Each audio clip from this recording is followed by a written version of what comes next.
하십시오. 자, 우리 부속실에 여러분을 사랑하시고 축복하십니다. 오늘 주시는 하나님 말씀 우리 누가복음 8장 4절에서 15절까지의 말씀이 되겠습니다. 누가복음 8장 4절에서 15절까지 말씀 우리 한 목소리로 같이 읽겠습니다. 각 동네 사람들이 예수께로 나와 큰 무리를 이루니 예수께서 비유로 말씀하시되 씨를 뿌리는 자가 그 씨를 뿌리러 나가서 뿌릴새 더러는 길가에 떨어지매 밟히며 공중의 새들이 먹어버렸고 더러는 바위 위에 떨어지매 싹이 났다가 습기가 없으므로 말랐고 더러는 가시떨기 속에 떨어지매 가시가 함께 자라서 기운을 막았고 더러는 좋은 땅에 떨어지매 나서 백배의 결실을 하였느니라. 이 말씀을 하시고 외치되 들을 귀 있는 자는 들을지어다. 제자들이 이 비유의 뜻을 물으니 이르시되 하나님 나라의 비밀을 아는 것이 너희에게 허락되었으나 다른 사람에게는 비유로 하나니 이는 그들로 보아도 보지 못하고 들어도 깨닫지 못하게 하려 함이라. 이 비유는 이러하니라. 씨는 하나님의 말씀이요 길가에 있다는 것은 말씀을 들은 자니 이에 마귀가 가서 그들을 이어 구원에 이르지 못하게 하려고 말씀을 그 마음에서 빼앗는 것이요 바위 위에 있다는 것은 말씀을 들을 때에 기쁨으로 받으나 뿌리가 없어 잠깐 믿다가 시련을 당할 때에 배반하는 자요 가시떨기에 떨어졌다는 것은 말씀을 들은 자이나 지내는 중 이생의 염려와 재물과 향락의 기운이 막혀 온전히 결실하지 못하는 자요 좋은 땅에 있다는 것은 착하고 좋은 마음으로 말씀을 듣고 지키어 인내로 결실하는 자라. 아멘. 제목 같이 한번 읽으십시다. 좋은 땅에서 결실을 맺는 신앙. 다시 한번요. 좋은 땅에서 결실을 맺는 신앙. 이런 제목으로 은혜를 나누겠습니다.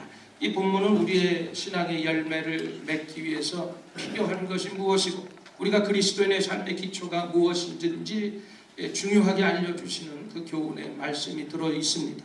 어느 날 예수님께서 한 동네에 가셨는데요. 예수님을 보려고 예수님 앞으로 사람들이 모였습니다. 그들이 예수님 앞에 나온 것은 여러 의도가 있었을 거예요. 그것을 다 아시고 그들 앞에서 예수님께서 의미심장한 말씀을 전해주시는데 그 말씀이 오늘 읽으신 그 유명한 씨 뿌리는 비유의 말씀입니다. 이 씨를 뿌리는 사람은 좋은 곳에 뿌리고자 그런 마음이 있었겠지만 오늘 본문에 보니까 더러는 어디다 뿌렸대요? 길가에 떨어졌다고 그랬어요. 이 길가는 싹이 나기도 전에 사람들에게 밟히고 공중에서 새가 날아와서 먹어 치웁니다. 여러분이 길가라는 것은요 사람이 많이 다니는 곳입니다. 사람이 많은 곳에는 마귀의 유혹도 많은 곳이 바로 사람이 많은 곳입니다. 그래서 여러분들이 살아가면서 너무 이 군중에 이끌리지 말고 인기에 또 치중해서 살아가지 마시기 바랍니다. 그렇게 우리가 휩쓸리다 보면 우리의 영혼이 밟히고 우리의 영혼이 마귀에게 빼앗길 수가 있다는 거예요. 또 두 번째 어떤 씨는 어디에 뿌려졌대요? 바위에 떨어졌는데 바위에 떨어지니까 금방 싹이 났다가 습기가 없으니까 금방 말라서 죽고 말았다는 것입니다. 여러분 금방 좋았다가 다시 식었다가 하는 이런 쟁개비 같은 신앙. 쟁개비가 뭔지 알아요? 얇은 냄비. 그래서 금방 불에다 올려면 여러분 쉽게 얘기하면 라면 냄비 같은 거예요. 그러면 금방 끓여서 바글바글 끓는데 그거는 금방 식어요. 그래서 뚝배기 같은 그릇에다 끓여야 오래 끓여도 오래 식지 않는 우리의 신앙이 한결같이 뚝심 있는 이런 신앙이 돼야 될 줄 믿습니다. 그래서 우리가 감정적인 신앙을 경계하라는 그러한 말씀이 그러므로 여러분들이 너무 멋진 것만 좋아하고 또 외모에 치중하지 말고 너무 분위기만 따지지 마시기 바랍니다. 그렇게 하다 보면 우리의 신앙이 미지근하게 될 수가 있어요. 왜 미지근한 신앙이 가장 큰 맹점이냐 하면요. 거기에는 6절 말씀에 있는 것처럼 습기가 없었기 때문에 말랐다고 그랬어요. 여러분 우리가 신앙생활을 하면서 이 눈물이 없으면 안 돼. 그래서 이 눈물이 없는 신앙, 그것은 불행입니다. 그래서 우리가 신앙생활하면서 기도의 눈물, 헌신의 눈물, 십자가의 눈물, 이런 눈물이 있어야 돼. 말씀을 들으면서 여러분들이 감동받고 정말 저 깊은 영혼에서 눈물이 솟아나와야 돼. 그래서 신앙의 뿌리가 깊어지고 어떤 사람, 어떤 경우에 닥쳐도 그 사람은 이 신앙의 흔들림이 없이 신앙의 높은 경지에 이룰 수가 있게 되는 것입니다. 여러분, 어떤 씨는 가시 떨기 속에 떨어졌다고 그랬어요. 가시와 함께 성장하다 보니까 어느 정도 자라다가 이 가시의 기운에 막혀서 더 이상 자라지 못하고 열매를 맺지 못했다는 거예요. 그런데 그 가시가 뭐냐? 14절 말씀에 뭐라고 그랬어요? 이생의 염려와 재물과 향락의 기운이 막혀서 온전히 결실을 하지 못했다. 여러분, 여기 염려, 근심, 걱정, 돈, 쾌락, 이런 것들을 우리가 주의하지 않으면 높은 신앙의 경지에 오를 수가 없다는 것입니다. 그리고 마지막 어떤 시예요? 좋은 땅에 그 씨가 떨어졌는데 100배의 결실을 맺었다고 말씀하고 있습니다. 근데 그 100배의 결실을 맺은 이유가 세 가지로 나오지요. 좋은 땅에 있다는 것은 착하고 좋은 마음, 말씀을 듣고 지키는 마음, 인내로 결심하는 이 세 가지입니다. 그래서 이 세 가지를 통해서 우리가 좋은 땅에서 좋은 100배의 결실을 맺을 수 있는 방법을 통해서 은혜 받기를 원해요. 첫 번째로 뭐라고 그랬어요? 좋은 마음, 착하고 좋은 마음을 우리가 가져야 돼요. 기독교인이라는 것은 단순히 좋은 사람을 말하지 않습니다. 기독교인이라는 것은요, 예수 그리스도로 말미암아 변화된 사람, 하나님의 말씀으로 변화된 사람, 이 사람이 바로 기독교인이라고 그래요. 그러므로 착하고 좋은 마음을 가지고 좋은 사람이 되어야 하는 것은 무엇보다 우리 중요한 기독교인들의 과제 중에 하나입니다. 물론 우리가 그리스도인으로서 하나님과의 깊은 영적인 체험도 필요합니다. 그러나 기본적으로 우리 기독교인들은요, 착하고 좋은 사람이 되어야 되는 것입니다. 그래서 우리가 말하자, 우리 나이스한 사람이 되라, 좋은 사람이 되라 그래요. 이 착하고 좋은 사람이라는 것은 어떤 사람일까요? 매사에 친절하고 사력 있고 남의 입장을 배려하고 남을 높여주면서 살아가는 이러한 사람을 우리가 좋은 사람, 착하고 좋은 사람이라고 말할 수 있어요. 또한 이 착하고 좋은 사람이라는 것은 자기를 희생할 줄 알면서 남에게 관대한 사람이라고 말할 수가 있습니다. 그러면서도 인색하지 아니하고 미소와 따뜻함과 부드러움을 잃지 않는 그런 사람을 우리가 좋은 사람이라고 말할 수가 있어요. 이 우리의 믿음이 진실한 믿음이라면 착하고 좋은 마음과 태도가 반드시 있어야 되는 것입니다. 우리가 하나님을 진실하게 믿게 되고 예수 그리스도를 영접해서 성령이 우리에게 충만하게 되면 변하는 것이 있어요. 그 구약의 성경 에스겔 36장 26절에 에스겔 선지가 이렇게 얘기를 하고 있어요. 한번 쳐봐요. 자, 에스겔 36장 26절. 왜 안 나와? 그래, 같이 한번 읽어보십시오. 또 새 영을 너희 속에 두고 새 마음을 너희에게 주되 너희 육신에서 굳은 마음을 제하고 부드러운 마음을 줄 것이며. 여러분, 우리가 성령이 충만하고 하나님의 말씀으로 변화되면 우리의 굳은 마음이 변화되어서 부드러운 마음으로 변하게 된다고 그랬어요. 그래서 우리가 성령 충만하고 성령의 충만한 은혜 임하면 우리의 강박한 마음들이 녹아지고 깨어져서 부드러운 마음으로 변화되게 되는 것입니다. 그래서 구원받은 사람은 반드시 착하고 또 좋은 사람이 될 것입니다. 지금 우리 사회는요, 좋은 태도가 사실 점점 사라졌어요. 우리가 호주 사회도 그렇지만 한국 사회에 관심을 가지고 늘 뉴스나 신문들을 보잖아요. 조금만 마음에 들지 않으면 너무 쉽게 불평하고 분노하는 것을 봅니다. 조금만 자기에게 금전적인 손실만 온다고 해도 참지 못해요. 부모 형제도 없어. 그냥 자기가 조금만 손해본다고 희생한다고 생각하면 그냥 불평하고 자기 주장을 관철하기 위해서 때로 모여서 도로도 점검하고 자기가 막 그 길에 누워서 떼 쓰는 것처럼 마냥 떼거지로 모여가지고 그냥 그 수많은 사람들에게 그런 불편들을 제공하는 것을 보게 됩니다.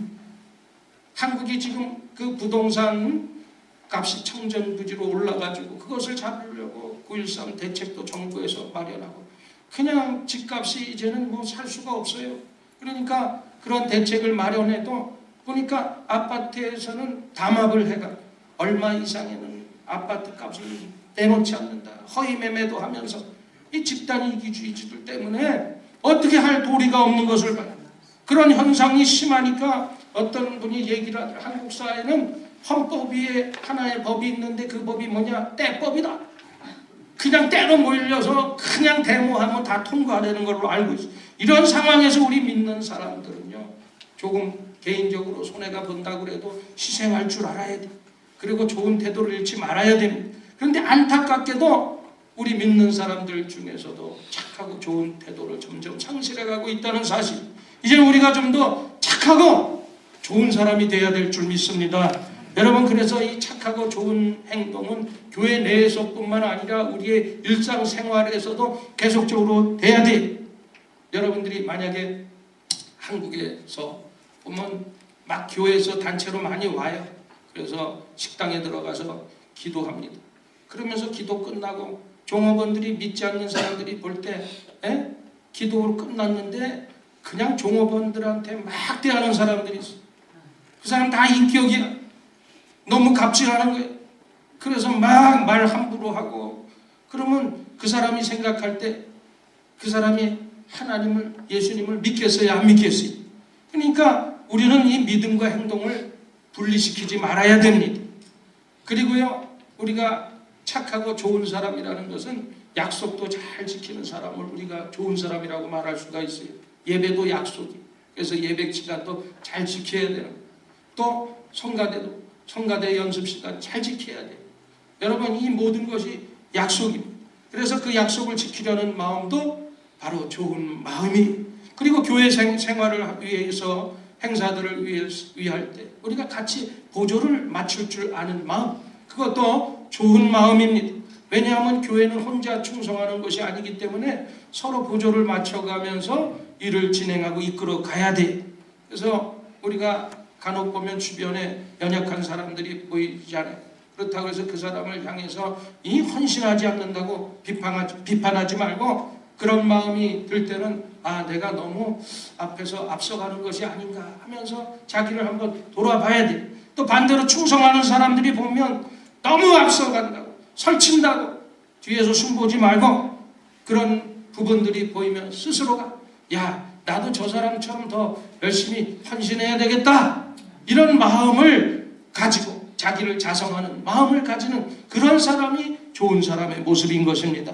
예수님께서는요, 자신의 이름으로 두세 사람이 모인 곳에 나도 그와 함께 하리라고 말씀하셨어요.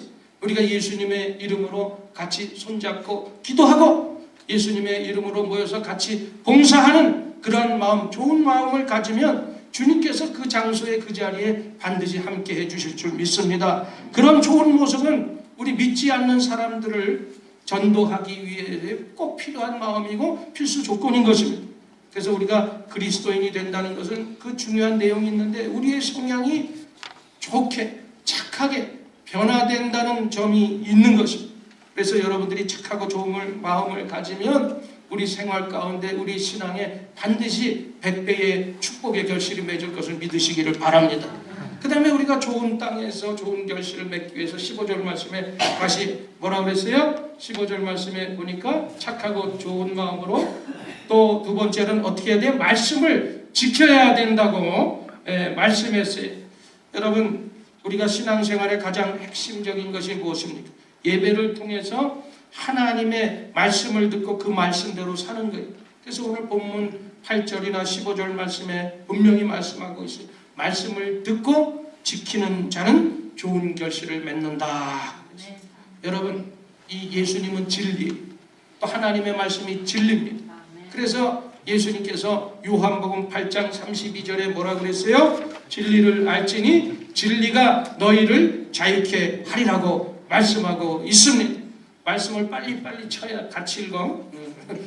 자, 그 다음에 구약에서도 이사야 55장 3절에 뭐라고 말씀했어요? 너희는 귀를 기울이고 내게로 나와 들으라. 그리하면 너의 영혼이 살리라. 우리가 말씀을 들을 때 우리 영혼이 살아난다고 말씀했습니다. 여러분, 모든 실패 가운데 가장 큰 실패는요, 영혼이 실패하는 것입니다. 영혼이 병들고 실패하고 죽은 사람은 그 사람의 모든 것이 죽은 거예요. 그러나 우리 영혼이 살고 성공한 사람은 육체도 성공하고 그 사람이 하는 모든 생업, 직장, 사업장도 성공하게 될 줄 믿습니다. 아멘. 주변에 보면 어떤 사람은 늘 한탄해. 왜 이렇게 나는 하는 것마다 되는 일이 없냐? 그 이유는 분명히 한 가지예요. 그 사람 영혼이 죽었기 때문에 그래요. 예수님을 못 만났기 때문에 그래요. 여러분이 하나님 앞에 나와 기도하고 하나님의 말씀을 통해서 하나님의 능력을 받고 영혼이 살아나기 시작하면 모든 것이 살아나는 역사가 시작되는 것입니다. 그만큼 가장 중요한 것이 영혼이 중요한 거예요. 그래서 요한도 요한3서 1장 2절에 뭐라고 했어요? 영혼이 잘된 같이 범사가 잘되고 강건하라고 말씀하고 있는 것입니다. 사람과 짐승이 다른 지옥가 뭐예요? 짐승은요, 먹을 것만 있으면 돼요. 잠자리만, 아무 데서 잠만 자면 돼요. 그래서 개, 소, 돼지, 양, 아무 먹고 자고만 반복하면서 살아갑니다. 근데 사람은 먹고 자는 것만 가지고는 만족하지 못해. 왜? 영혼이 있기 때문에. 아무리 많이 먹어도, 아무리 좋은 집에 살아도 만족하지를 못하죠. 그것만으로는 부족해. 그래서 좋은 집에 사는데 좋은 침대, 라돈 침대 빼고 왜 불면증이 일어나요? 여러분, 먹을 것이 풍족한데 먹을 것 없어서 술을 마십니까? 마약을 합니까? 왜 그래요? 걱정, 근심 때문에 신경 안정제를 먹고 자살까지 하는 경우도. 모든 것이 외형적으로 보면 다 풍족한데 왜 그래요? 우리 인간은 영혼이 있기 때문에. 짐승이 자살했다는 소식 들어봤습니까? 속보를 알려드립니다. 오늘 새벽 5시에 서울 대공원에 원숭이가 탈출했어요. 한강에 투신 자살했습니다. 이런 거 나는 못 들어봤어요. 오늘 동물은 영혼이 없기 때문에 그러더라고요. 그러나 우리 영혼이 병들면 낙심하면 그 사람의 육체도 인생도 병들기 마련입니다. 그래서 우리는 먼저 우리의 영혼이 건강해야 돼요. 여러분, 영혼이 건강하기 위해서는 어떻게 해야 돼요? 예수님 만나야 돼요. 하나님의 말씀을 듣고 지켜야 되는 것입니다. 이게 중요해요. 예전에 좀 오래됐어요. 20년도 한국에서 목회할 때니까 그 서울 시내 소문난 갈비탕집을 하던 분이 있었어요. 그래서 그때는 카드를 잘 안 썼기 때문에 얼마나 사람들이 밀어닥치는지 그 분의 말에 의하면 돈을 라면통에다 돈도 안 쉬고 박스에다가 이렇게 넣어가지고 그 정도로 돈을 잘 벌었던 분이. 근데 돈만 이렇게 보다 보니까 영혼의 만족이 없잖아. 그래서 뭔가 좀 보람 있는 일을 좀 해야 되겠다 생각했는데 근처에 내가 어디 절이라고 하는 큰 절이 있는데 거기다가 이제 이 공양이라고 그러죠. 그거를 하기로 했어요. 그래서 그냥 돈을 액수를 많은 걸 거기다 이제 우리식으로 얘기하면 헌금을 한 거지. 근데 잘 돼야 되는데 그날 이후로 뭐 어디를 폄하하는 게 아니야. 어느 종교를 있는 그대로를 말씀드려요. 근데 그때부터 사업이 기울이기 시작하는데 아니 손님도 뚝뚝 떨어지고 매출도 줄어지고 그래서 이 사람이 안 되겠다. 이게 무슨 일인가. 그래서 누가 유명하다는 이 점수론을 소개해줘서 무당을 찾아가서 점을 쳤어. 그랬더니 하더니 아이고 삼재가 꼈다는 거예요. 그 삼재가 뭐냐? 가족 중에 한 사람이 죽는다는 거예요. 그러니까 얼마나 겁이 나. 그 다음부터 공포에 질려가지고 가족들 조심하라. 그러니까 가게도 제대로 못하고 그 두려운 공포 속에서 하다 보니까 가게가 점점 시들시들하고 결국에는 부도가 나고 가게문을 닫게 됩니다. 그러니까 목구멍이 포도청이라고 먹고 살아야 되죠. 그래서 뭘 했냐면 제일 쉬운 게 시장 통해서 커피 장사를 하게 되는 거예요. 그래서 커피 아세요? 여러분 그거 아시나 몰라. 시장 커피 들어오면 커피 드세요. 그리고 이게 부자리에서 해놓은 거 있어요. 네, 그래서 그거를 하다가 이제 구역장님을 만난 거예요. 그래서 여차저차해서 예수 믿으십시오. 교회에 나가면 영혼이 살아나고 영혼이 살아나면 범사가 잘 되고 건강을 가지고 하면서 믿자야 본전인데 그래 한번 구역장님하고 쫓아서 교회에 나갔어요. 근데 그 첫날 주일 예배 참석했는데 말씀을 듣고 얼마나 은혜를 받았는지, 자기가 죄인임을 깨닫고 그 뱃속서부터 흘러나오는 그 눈물을, 얼마나 눈물을 흘렸는지 거기서 이제 주님을 만나게 된 거예요. 그리고 그가 변화됐어요. 그리고 이제는 그 영혼이 변화되니까 말씀의 자리가 즐거운 거예요.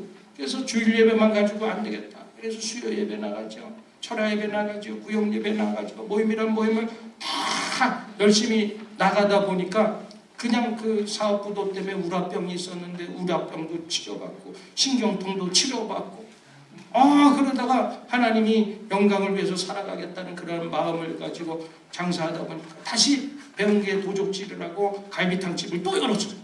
근데 대박이 또 나가지고 결국에는 열심히 그전보다 다 섬기고 하나님 영광을 위해 섬기다 보니까 하나님이 권사의 자리까지 있게 해주셨어요. 그래서 이 권사님이 간증을 하는 거예요. 내가 점쟁이 말을 믿고 망했었는데 교회에 나가서 예수님 믿고 수지 맞았다. 이렇게 간증을 하거든. 말씀을 듣고 지키는 자는 이렇게 생명이 살아나고 하나님이 결실을 맺는 축복으로 이끌어 주시는 것을 믿으시기를 바랍니다. 그리고 우리가 또한 이 말씀을 듣고 지킬 때 우리에게 주어지는 것이 있어요. 마음의 평안입니다. 세상이 알지 못하는 그 평안. 이 점쟁이 여러분 보세요. 그 점쟁이나 무당들 보면 매일 겁죠. 협박이. 가면 마음이 평안해야 돼. 나는 안 가봐서 모르지만 영화에서 보면 매일 겁주잖아. 너 뭐 안 하면, 너 구단하면 뭐. 자기 개인이 착복하려고 하는 그런 것들을 뭐. 그런데 예수 믿고 말씀 듣고 지키면 어떻게 우리 마음에 평안함이 오는 거예요. 여러분 평안하시죠? 그냥 어떤 지금 사정이 형편이 안 좋고 뭐 물질이 없어서 먹을 것이 없어서 그렇다 할지라도 왜 우리 마음 가운데 이런 평안이 있어요?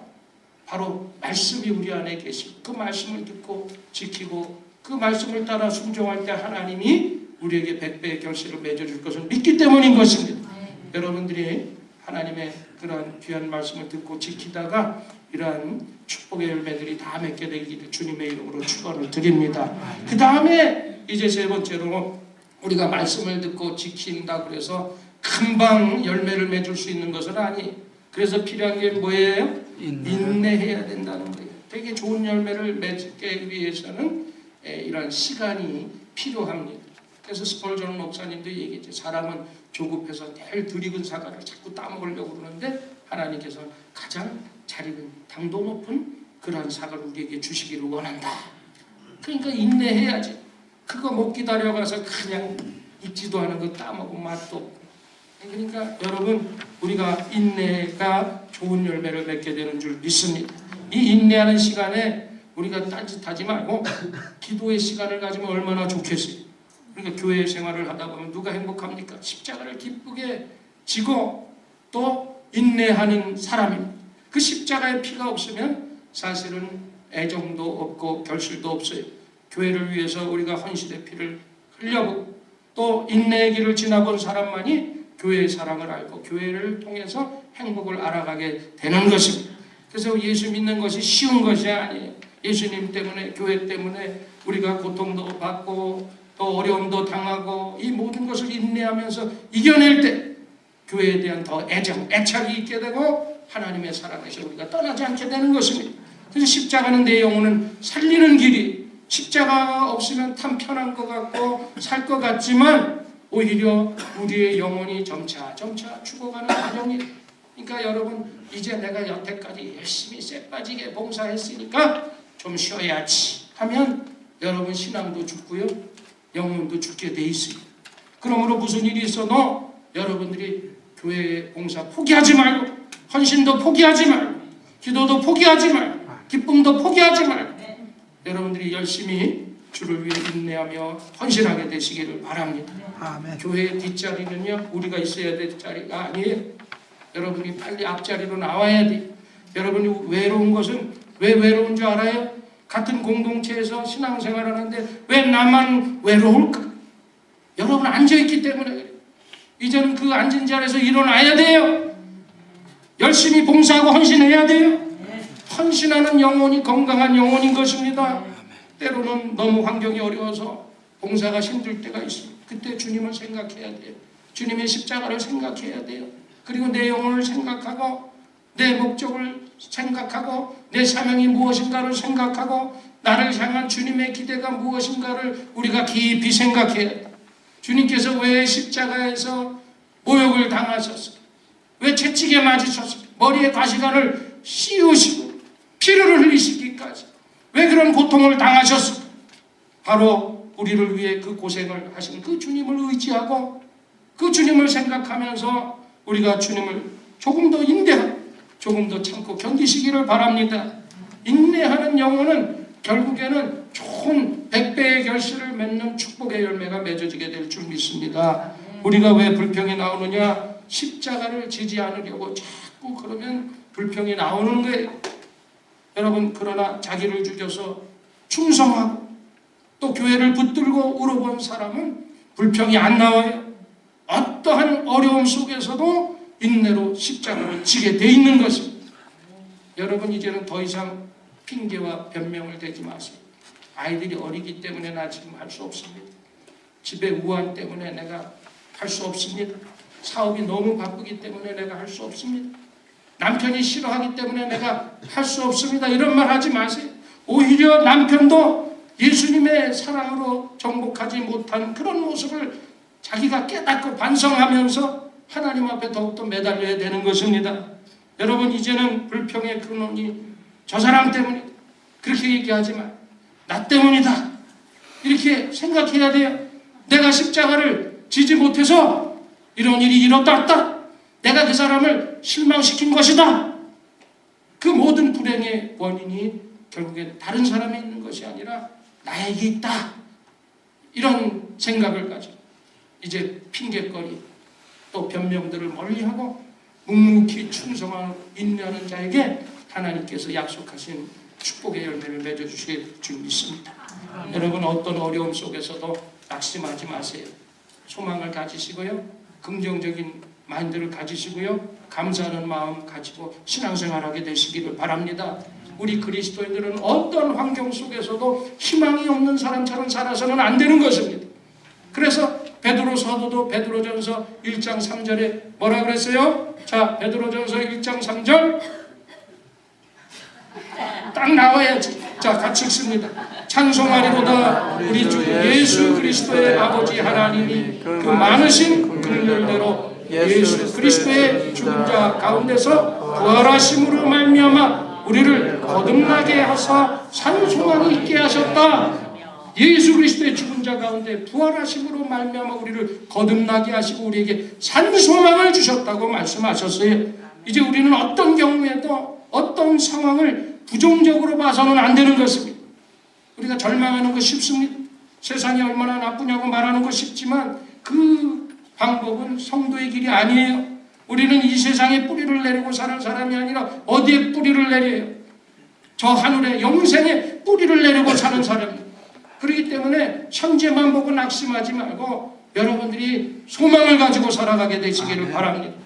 하나님은 이 세상에 대한 분명한 목적을 가지고 계시고 그 목적을 이루시기 위해서 지금도 역사하고 계시는 것입니다. 우리 현재 하는 일에서 또 현재 있는 장소에서 여러분들은 가장 착하고 훌륭한 일꾼이 되기를 애써야 되는 것입니다. 그리고 여러분이 또 새로운 일과 새로운 장소를 하나님께서 주시면 그곳에서도 내가 최선을 다해서 훌륭한 일꾼으로 세워져야 되겠다. 이런 마음을 가지고 인내하면서 살아야 되는 것입니다. 그래서 어디 가든지 우리는 착하고 좋은 행동과 삶의 모습을 통해서 주님이 빛나게 되고 믿는 사람들 앞에 칭찬 듣는 그런 저와 여러분이 되기를 주님의 이름으로 축복합니다.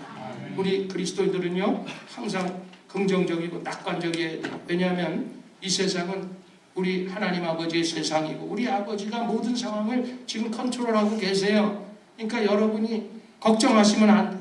지금 우리 주변에 모든 돌아가는 상황이 비참해도 우리를 사랑하시는 그 사랑이 그 사랑 안에서 모든 상황을 우리가 이길 수 있도록 우리와 함께 하신다는 그 사도 바울의 고백이 우리의 고백이 되어야 되는 것입니다.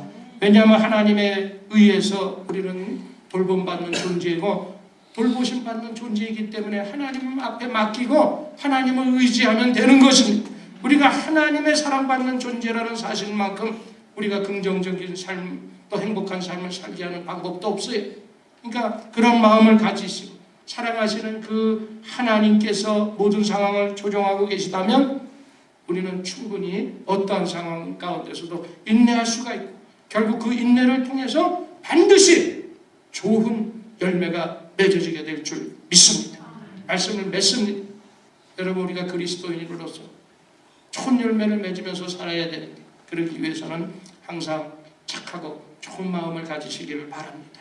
그리고 하나님이 주시는 그 말씀대로 지키고 그 말씀대로 이루어지기까지 끝까지 인내하시면서 여러분들이 살아가시다가 여러분 삶 가운데 100배의 결실이 맺히는 좋은 열매들이 맺어지기를 주님의 이름으로 축원을 드립니다. 우리 말씀 생각하면서 기도하십시다.